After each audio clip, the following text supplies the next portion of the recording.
Don Callis family / Brian Cage vs. Chris Jericho / Kenny Omega / Kota Ibushi / Paul Wight.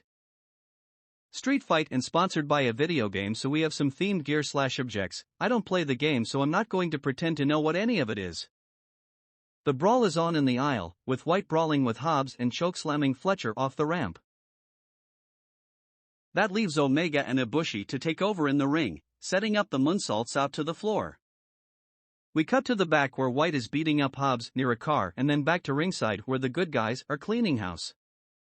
Cage manages to send Jericho through a table, but Ibushi rides down the ramp on a bicycle and decks people with a pipe.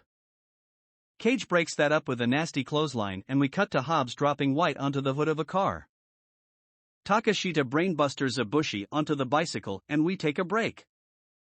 Back with the villains setting up tables at ringside as Fletcher is back in. Omega gets suplexed onto a pallet for 2 as we get very brief flashes of Jericho and Takeshita fighting in the back. Omega grabs a bottle but gets it knocked away so Cage can hit a clothesline. In the back, Takeshita dives into a fire extinguisher blast from Jericho. Omega and Ibushi load up the double knee, but Hobbs is back in to run them over. Cage apron superplexes Omega through the tables at ringside, and we take a break. Back with Fletcher taking over and hitting a jumping tombstone to Ibushi off the apron through a table onto chairs.